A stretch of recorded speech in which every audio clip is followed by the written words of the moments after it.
Good morning boys and girls. आज हम जो हमने 5वां पार्ट कंप्लीट किया था साइंस के अंदर दैनिक जीवन में रसायन, आज हमने उसका रिवीजन भी पहले वाली क्लास में इसका रिवीजन कर लिया फास्टली। उसके पहले हमने बहुत सारे टॉपिक इसके पढ़े हैं हमने। आज हम इसका मतलब क्या करेंगे, बोर्ड के अंदर 2013 से लगाकर 2020 तक कौन कौन से क्वेश्चंस आए हैं उनका हम विश्लेषण करेंगे।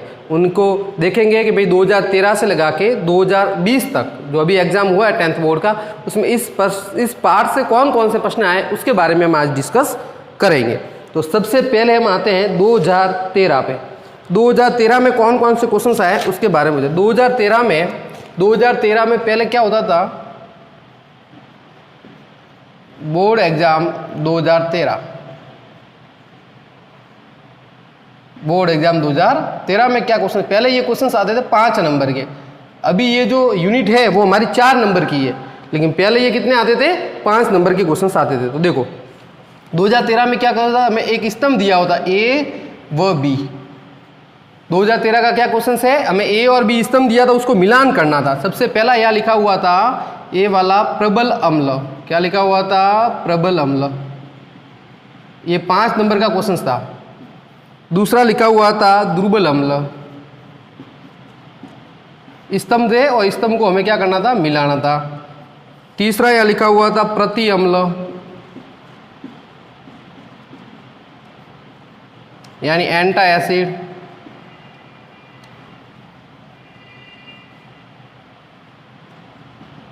एंटासिड लिख दो अपन ये। चौथा लिखा हुआ था प्रबल सार, मतलब 2 स्तंभ दिए हुए थे, एक तरफ आंसर है और एक तरफ हमें मिलान करनी है। 5वां लिखा हुआ दुर्बल सार।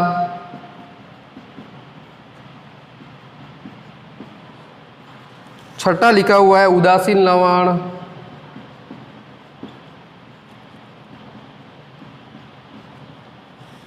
7वां लिखा हुआ है अम्लीय लवण।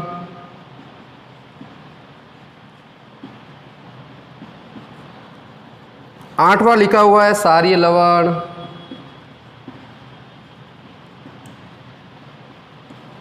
और 9वां लिखा हुआ है प्राकृतिक सूचक।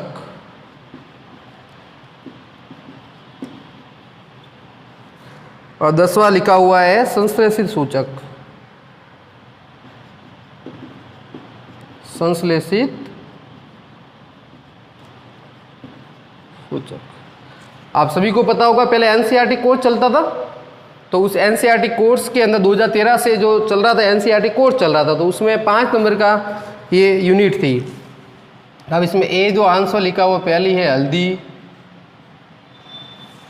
बी जो आंसर लिखा वो है NH4Cl, सी जो आंसर लिखा वो लिखा हुआ मैथिल ऑरेंज,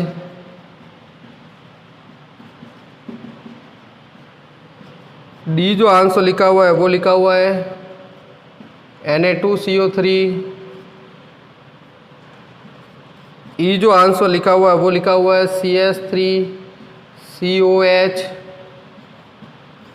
ई एफ जो आंसर लिखा हुआ वो लिखा हुआ है S2SO4, जी जो आंसर लिखा है उसका लिखा हुआ है NH4OH, जी के बाद जे नहीं FBCDEFGH,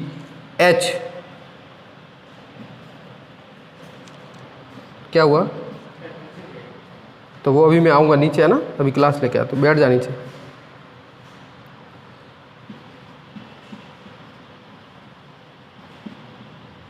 मिल्क ऑफ मैग्नीशिया, ठीक है, HCDEFGHI, आई पे लिखा हुआ है NaOH और जे पे लिखा हुआ है NaCl। तो 1 2 3 4 5 6 7 8 9 10।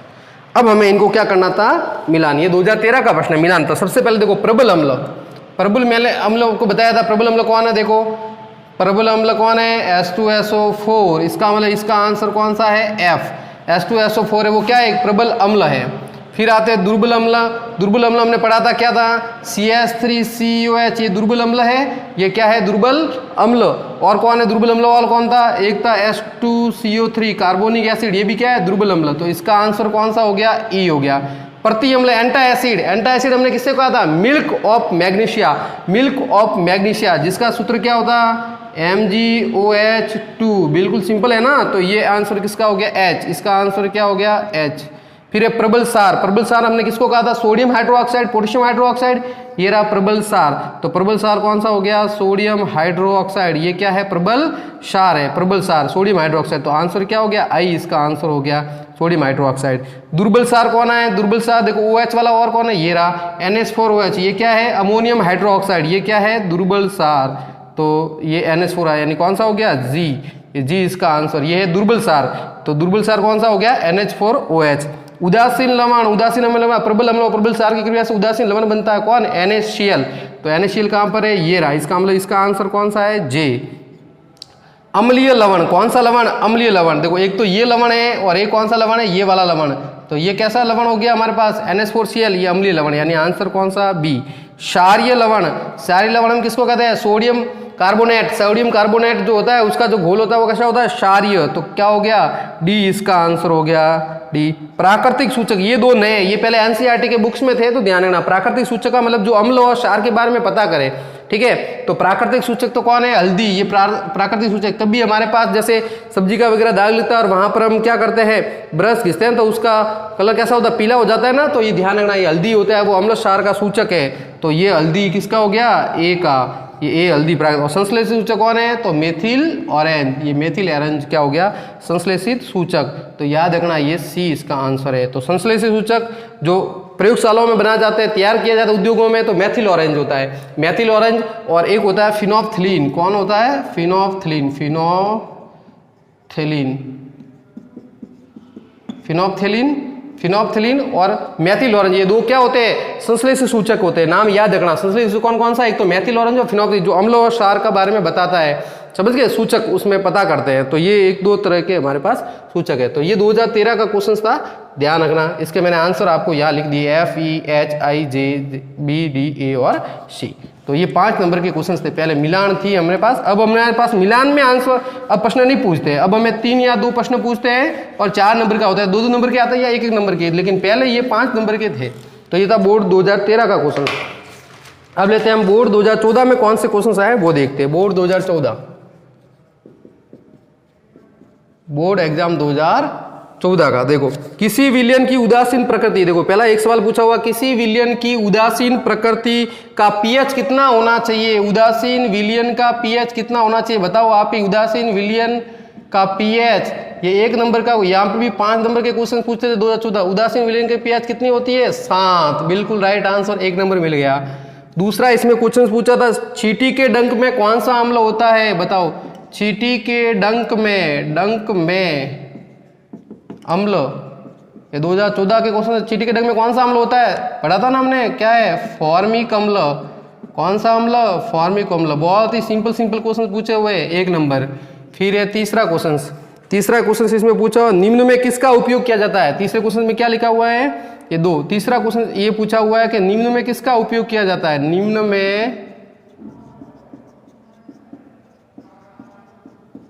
किसका उपयोग होता है। उसमें सबसे पहले लिखा है, पीने के पानी को जीवाणु मुक्त करना है। पीने के पानी को क्या करना है, जीवाणु मुक्त। पीने के पानी को जीवाणु मुक्त करना हो तो किसका यूज होगा, पीने के पानी को जीवाणु मुक्त। तो मैंने बताया था आपको, जीवाणु मुक्त करने के लिए, पीने के पानी को जीवाणु मुक्त करने के लिए किसका यूज होता है, हम विरंजक चूर्ण CaOCl2, किसका यूज होता है, CaOCl2। इसमें दूसरा क्वेश्चन हमें पूछा हुआ है। तीसरे में A, B, इसका 1 नंबर हो गया, ठीक है। फिर पूछा हुआ है, रसोई घर में स्वादिष्ट खस्ता पकौड़ा। रसोई घर में स्वादिष्ट खस्ता पकौड़ा बनाने के लिए क्या करते हैं, रसोई घर में स्वादिष्ट खस्ता पकोड़ा बनाने के लिए इसका उपयोग करते हैं। देखो पकोड़े वगैरह उसमें क्या डालते हैं हम रसोई घर के अंदर, सोडियम बाइकार्बोनेट। क्या डालते हैं, सोडियम बाइकार्बोनेट। कार्बोनेट का यूज किया जाता है। याद रखना, रसोई घर में स्वादिष्ट खस्ता पकौड़ा बनाना तो उसमें क्या डालेंगे, सोडा डालेंगे, ABC। तो रसोई घर में स्वादिष्ट खस्ता पकौड़ा डालने के लिए सोडियम बाइकार्बोनेट का यूज करता है खाने का। फिर उसके बाद जल की स्थायी कठोरता दूर करनी है, जल की स्थायी कठोरता दूर करनी है, जल की स्थायी कठोरता दूर करनी है। तो बताओ, जल की कठोरता दूर करने के लिए हम क्या यूज करते हैं भाई? साबुन से तो जो कठोरता होती है, जल की स्थायी कठोरता दूर नहीं होती, तो उसके लिए किसका उपयोग करते हैं हम? स्थायी कठोरता दूर करने के लिए अपमार्जक का। किसका यूज करते हैं? अपमार्जक का यूज करते हैं। अगला, खिलौने तथा सजावट का सामान बनाने के लिए, खिलौने तथा सजावट का सामान, खिलौने तथा सजावट का सामान बनाने के लिए, सजावट का सामान बनाने के लिए बताओ किसका करते हैं? POP, CaSO4 point half H2O, यानी किसका?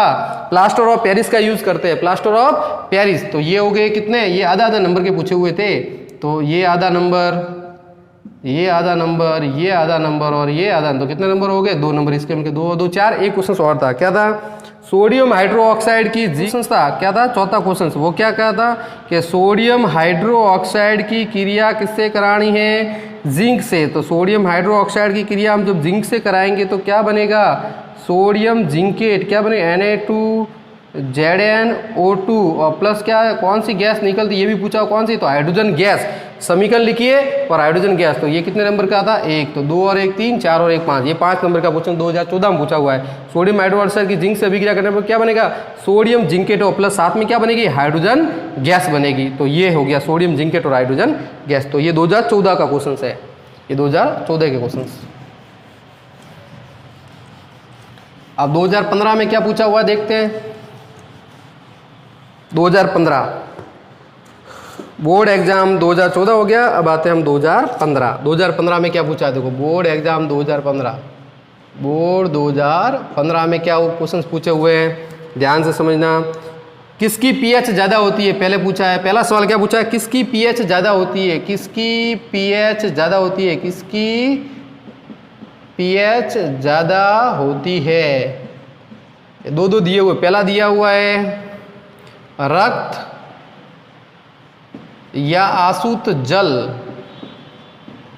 ये 1 नंबर का क्वेश्चन है, रक्त या आसुत जल। तो हमने देखा था रक्त की पीएच कितनी होती है? 7.4 और आसुत जल की पीएच कितनी होती है? 7। तो किसकी पीएच ज़्यादा हुई? रक्त की। रक्त कैसा होता है? क्षारीय। आसुत जल कैसा होता है? उदासीन। बी पूछा हुआ है इसमें जठर रस व नींबू का रस। कौन सा रस? जठर रस, जिससे एसिल्स रहे, वह नींबू का रस, नींबू का रस। तो ध्यान रखना, जठर रस की जो पीएच होती है सबसे अधिक कम होती है 1.5 और नींबू के रस की पीएच कितनी होती है? 2.4। तो ज़्यादा किसकी हुई? नींबू के रस की पीएच ज़्यादा हुई। कितनी हुई? 2.4। और इसमें रक्त की पीएच ज़्यादा होती है 7.4। जठर रस में 1.5 होती है, नींबू के रस का होता है 2.4, यानी ये बहुत ज़्यादा अम्लीय होता है। किससे? नींबू के रस से, यानी 2.4 इसकी होती है। तो किसकी ज़्यादा हुई? नींबू की। ये पूछा हुआ था। नींबू का याद रखना, नींबू के पीएच कितनी होती है? 2.4। जठर रस की होती है 1.5, 1.3, 1.4 के करीबन होती है जठर रस की। ठीक है। फिर आता है इसका दूसरा, ये 1 नंबर का क्वेश्चन था। इसका दूसरा क्वेश्चन हमें पूछा हुआ है, जिंक की H2SO4 अम्ल से क्रिया पर कौन सी गैस बनती है? गैस X का नाम बताइए, अभिक्रिया का समीकरण लिखिए, एक गैस की पहचान कैसे करेंगे?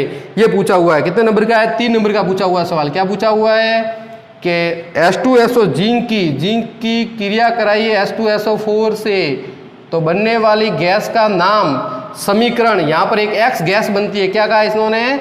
एक X गैस बनती है। तो उस गैस का नाम बताइए, अभिक्रिया का समीकरण लिखिए और उस गैस का पहचान कैसे करेंगे? तो हमें पता है कि जब जिंक की H2SO4 के साथ अभिक्रिया करते हैं तो कौन सी गैस बनती है? Hydrogen gas. यानी इस X गैस का नाम क्या है? H2 gas. समीकरण क्या हो गई? तो समीकरण लिख देते हैं, Zn प्लस H2SO4 की जब अभिक्रिया कराते हैं तो Zn सल्फेट, जिंक सल्फेट और साथ में क्या बनती है? Hydrogen gas. ये हो गया समीकरण। ये क्या हो गया? समीकरण। तो 1 नंबर तो इसका, इस X गैस का नाम बताइए, हाइड्रोजन गैस। 1 नंबर इसका इस समीकरण लिखिए। तो ये रहा समीकरण। अब कह रहा है इसकी पहचान कैसे करेंगे? तो मैंने आपको बताया था हाइड्रोजन गैस की पहचान कैसे करते हैं। हाइड्रोजन गैस की पहचान के अंदर क्या होता है कि ये हम लेते हैं ऐसा एक पात्र, यानी एक तो लेते हैं स्टैंड, ये स्टैंड लेते हैं। मैं इसका डायग्राम बना देता हूँ, देखो आपको। ये हो गया स्टैंड। कैसे पहचान करते हैं हम? इसकी पहचान बतानी है। तो पहचान ये 1 नंबर का है, वैसे इसमें नहीं, इसकी पहचान क्या हो गई, 1 नंबर के अंदर क्वेश्चन में बताना है इसकी। तो इसकी पहचान क्या है कि जैसे ही हम जिंक ये रिएक्शन होगी तो हाइड्रोजन गैस साबुन के बुलबुले में यानी एक पात्र में जब जाएगी ये गैस तो फटफट की ध्वनि के साथ निकलेगी, और जलती हुई मोमबत्ती लेके जाएंगे तो क्या होगी, कौन सा साउंड होगा, पॉपिंग साउंड। हमने कहा फटफट की ध्वनि निकलेगी, और वही इससे पता चलेगा ये कौन सी गैस है, हाइड्रोजन गैस। यानी जब ये रिएक्शन होगी तो उस प्रवाह नली से जो गैस साबुन के घोल में जाएगी उसमें घोल में ऐसे बुलबुलों के रूप में गैस बाहर निकलेगी, और जब उसके पास जलती हुई मोमबत्ती लेके जाएंगे तो कौन सी ध्वनि निकलेगी, फटफट की ध्वनि, यहाँ पॉपिंग साउंड निकलेगा। उससे हम पहचान कर लेंगे ये कौन सी गैस है, हाइड्रोजन गैस। तो ये कितने नंबर का क्वेश्चन था, 3 नंबर का। एक इसकी पहचान भी बतानी थी, तो पहचान भी 1 नंबर की हो गई, फटफट की ध्वनि। फिर पूछा है 2 संश्लेषी सूचक का नाम, चौथा सवाल पूछा, देखो 3 और 1 4 हुआ। एक पूछा संश्लेषी सूचक के नाम बताए, वो संश्लेषी सूचक जो अम्ल और सार का पता करते हैं। संश्लेषी सूचक का मतलब जो प्रयोगशालाओं में फैक्ट्रियों में बनाए जाते हैं, तो उसमें मैंने नाम लिखा था। पहला तो याद रखना कौन सा है, Maithil orange, Maithil orange, orange, एक तो मैथिल ऑरेंज, और एक कौन था, एक तो है मैथिल ऑरेंज, और दूसरा जो नाम था वो था फिनोफ्थलीन, फिनोफ्थलीन। 2 याद रखना, एक तो मैथिल ऑरेंज और कौन सा, एक फिनोफ्थलीन। तो वो देखो क्वेश्चन, वो जो पहला है पीएच क्या है, पहला सवाल पूछा है हमें पीएच क्या है, क्या पूछा है, पीएच क्या है। और फिर पूछा है मुंह में पीएच परिवर्तन से दंत से का कारण है, मुंह में पीएच परिवर्तन दंत से का कारण है, दंत से का कारण है। ये पूछा हुआ कितने, 1 और 1 2 नंबर का, 1 + 2 यानी 3 नंबर का पूछा। तो बताओ पीएच क्या है। पीएच का हमने क्या बताया, विलयन में उपस्थित H+ आयनों की सांद्रता के ऋणात्मक लघु गुणों को हम क्या कहते हैं, पीएच कहते हैं। समझ गए, मतलब किसी भी सॉल्यूशन में H+ आयनों की सांद्रता कितनी है उसको हम क्या कहते हैं, पीएच। तो 1 नंबर तो ये हो गया। दूसरा पूछा मुंह में पीएच दंत से का क्या कारण है, तो हमने क्या पढ़ा था कि जब हम रात को भोजन करते हैं तो जो भोजन के कण है वो हमारे दांतों में फंस जाते हैं, मसूड़ों में फंस जाते हैं, जिससे जो बैक्टीरियाज होते हैं मुंह में रहने वाले उसका पीएच कितना 6.5 होता है मुंह का पीएच, वो उसका को क्या करते हैं, उस पीएच को कम कर लेते हैं, कितना 5.5, जिससे दांत के ऊपर का इनेमल क्या होता है, टूटने लगता है, और दांत सड़ने लगेंगे, टूटने, उन दांतों का क्षय होने लगता है। तो ये बताया कि पीएच परिवर्तन का किस कारण से, ये हो गया 2 नंबर। तो पीएच क्या है और मुंह में पीएच परिवर्तन दंत से का कारण, तो ये हमने पढ़ लिया था। फिर दूसरा पूछा है निम्न में प्रबल अम्ल व प्रबल सार कौन है, निम्न में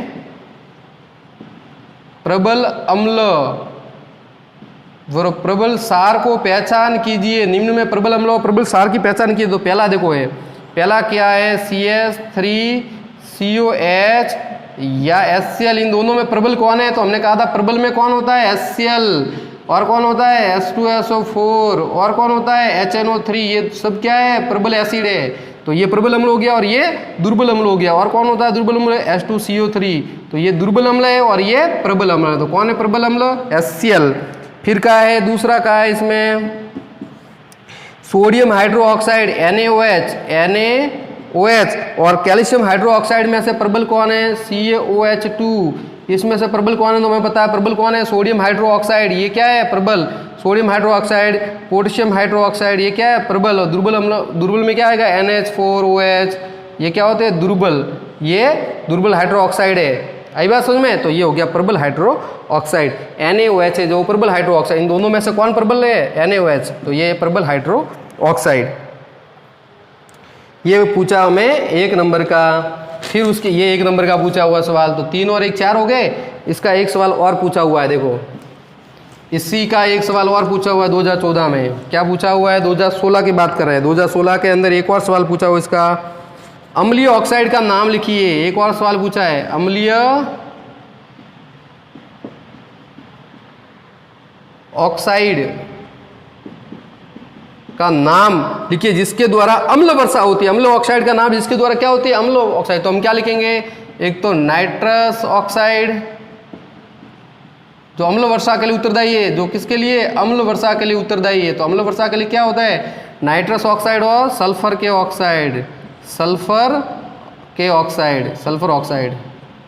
या सल्फर के ऑक्साइड और नाइट्रोजन के ऑक्साइड या नाइट्रस ऑक्साइड या नाइट्रोजन के ऑक्साइड और किसके सल्फर के ऑक्साइड जो होते हैं वो क्या होते हैं, अम्ल वर्षा के लिए उत्तरदायी है। तो कौन कौन से, एक तो नाइट्रोजन के ऑक्साइड और एक सल्फर के ऑक्साइड जो होते हैं अम्ल वर्षा के लिए उत्तरदायी है।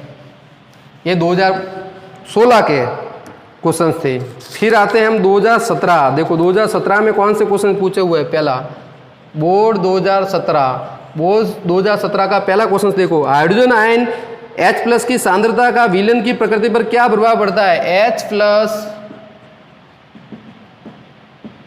की सांद्रता का विलयन पर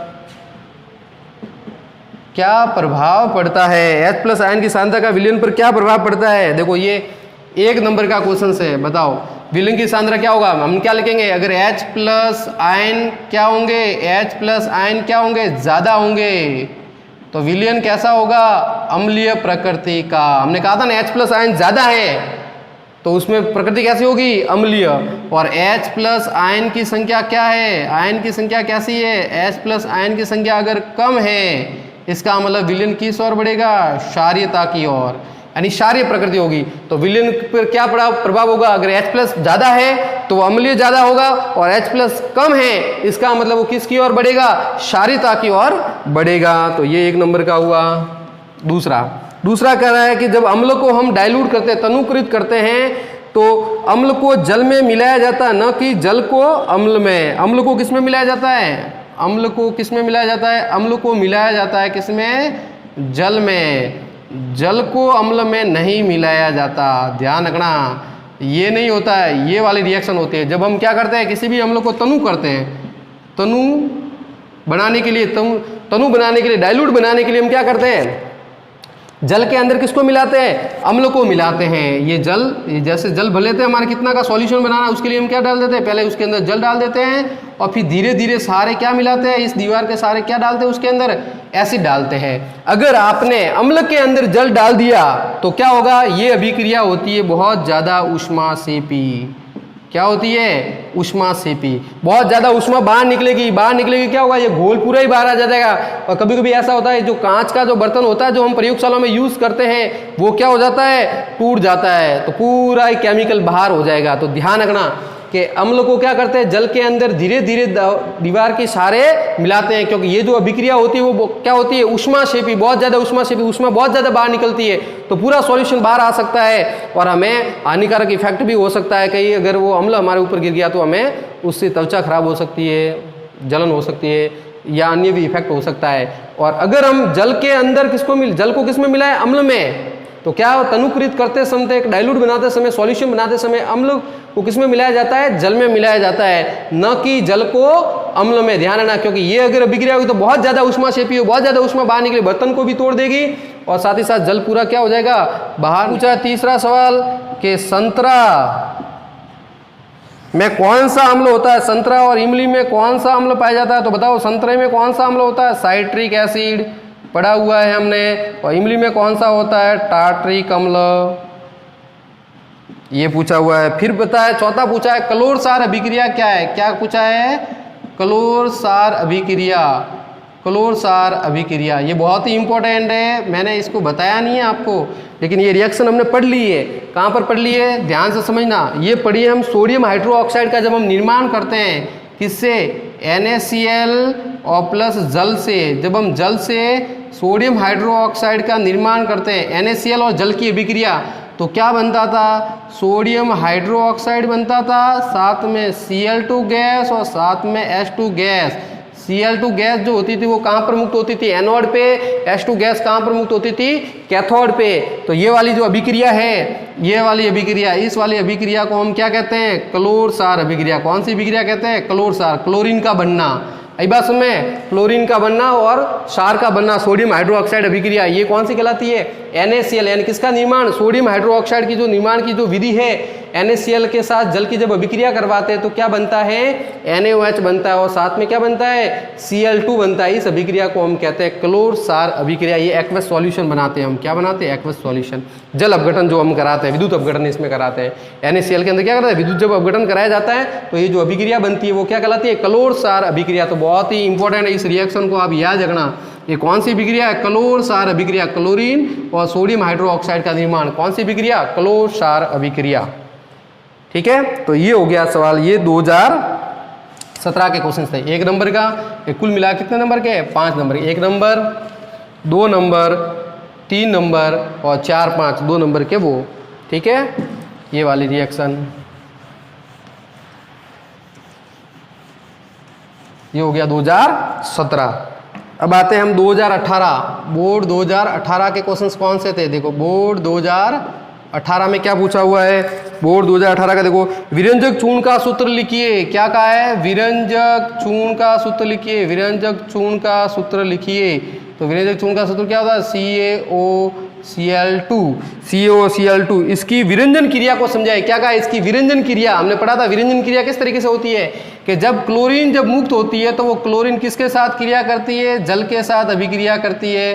किसके साथ अभिक्रिया करती है, जल के साथ। और क्या बनाती है कि जल के साथ अभिक्रिया करके एक तो बनाएगी HCl 2HCl और प्लस एक क्या बनाती है, एक परमाणविक ऑक्सीजन। यही तो पढ़ा था हमने कि ये जब अभिक्रिया करती है क्लोरीन, ये आती है विरंजन की क्रिया। किसकी क्रिया, विरंजन की क्रिया किस तरीके से होती है, जब क्लोरीन की जल से अभिक्रिया बनती है तो अम्ल बनता है और साथ में एक परमाणविक ऑक्सीजन।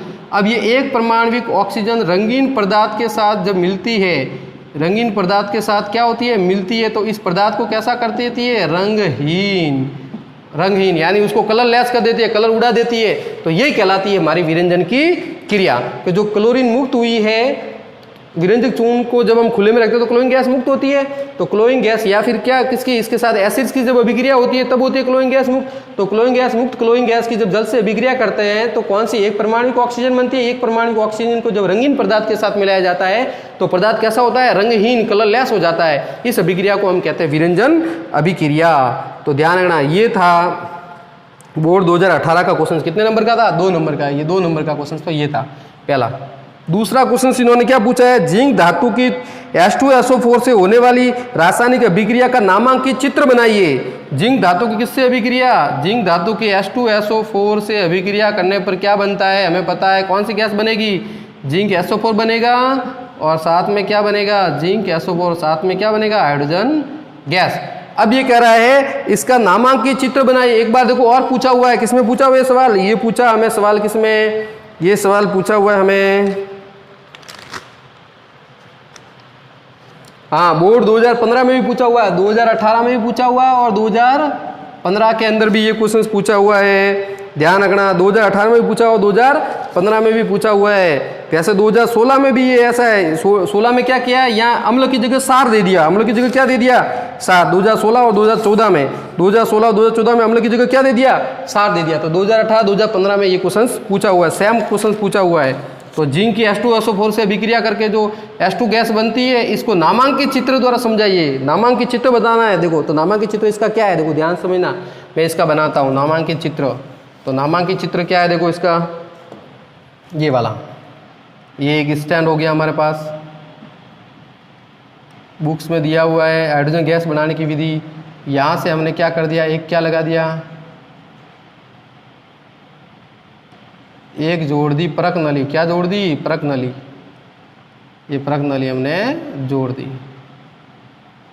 ये परख नली जोड़ दी।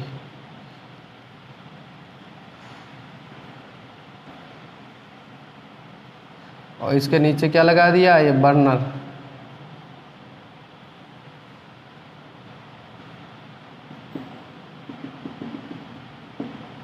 अब इसमें हमने क्या डाल दिया, जिंक और प्लस साथ में क्या, H2SO4।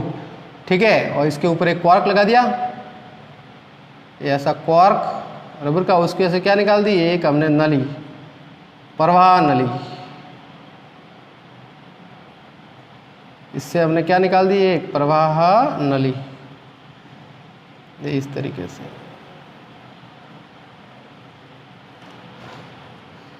ये प्रवाह नली, ये, और इसमें क्या डाल दिया, साबुन का घोल।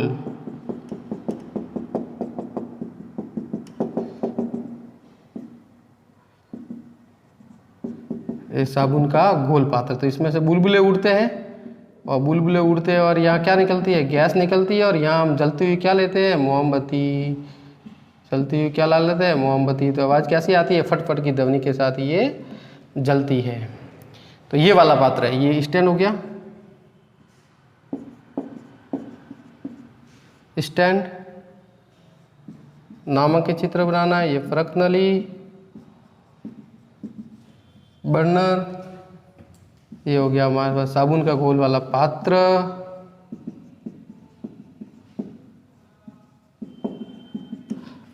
यहाँ से ये कौन सी, फटफट की ध्वनि के साथ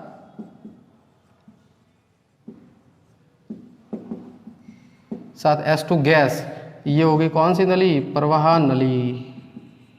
और ये क्या है, जिंक, H2SO4। तो इस तरीके से हमारा ये नामांकित चित्र, स्टैंड हो गया है, बर्नर हो गया, प्रक नली होगी, H2SO4, जिंक इसमें डाला तो कौन सी गैस इसमें से निकलेगी, S2 गैस इसमें निकल के यहाँ से कहाँ जाएगी, इसमें, और यहाँ से H2S फटफट की ध्वनि के साथ निकलेगी। तो ये इसका नामांकित चित्र हमें बनाना था। तो ये हो गया 2 नंबर का। तो अभी ये 4 नंबर का सवाल पूछा जाता है किससे, 2018 से ये 4 नंबर का सवाल पूछा जाता है। तो 2018 के अंदर ये सवाल हमें पूछे गए हैं। ठीक है, तो ये हो गया 2018 का क्वेश्चन। देखो फिर उसके बाद 2019 में वापस यही क्वेश्चन पूछा हुआ हमें। 2019 में वापस यही क्वेश्चन पूछा हुआ है। क्या पूछा, हाइड्रोजन गैस बनाने का नामांकित चित्र बताइए। हाइड्रोजन गैस का बनाने का नामांकित चित्र, एक तो 2019 में यही पूछा हुआ है। फिर एक पूछा हुआ है ये 2019 में वापस ये का ही है, मतलब 2018 में भी पूछा हुआ है, 2019 में भी पूछा हुआ है, और 2015 में भी पूछा हुआ है। 2019 में वापस एक सवाल तो ये। दूसरा सवाल पूछा हुआ है, मिल्क ऑफ मैग्नीशिया को अमाशय की अम्लता के उपचार में प्रयोग करते हैं, कैसे। MgOH2 को, मिल्क ऑफ मैग्नीशिया को क्या करते हैं, किसमें, एंटा एसिड के रूप में यूज करते हैं। तो क्या, जब हम अधिक भोजन करते हैं तो एसिड अधिक मात्रा में स्रावित होता है, तो उसके प्रभाव को खत्म करने के लिए हम किसका यूज करते हैं, मिल्क ऑफ मैग्नीशिया का इनो के रूप में यूज किया जाता है, ताकि अम्ल के प्रभाव को खत्म किया जा सके। ये 2019 का सवाल है। फिर एक पूछा हुआ, किसी देश की औद्योगिक प्रगति के लिए H2SO4 कैसे सहायक है। तो किसी देश की औद्योगिक प्रगति में H2SO4 के, भाई H2SO4 होता है वो खनिज अम्ल में सर्वाधिक उपयोग करने वाला होता है। हमारे उद्योगों के अंदर H2SO4 का सर्वाधिक उपयोग होता है, तो उसकी खपत जितनी ज़्यादा होती है उस देश की प्रगति उतनी ही अधिक मानी जाती है। तो एक ये सवाल हमारे पास 2019 में क्या, 2 सवाल है, 2 नंबर का, ये 1 नंबर का, और ये 1 नंबर का। ये पूछा हुआ है कि H2SO4 देश की प्रगति के लिए किस प्रकार उत्तरदायी है। तो H2SO4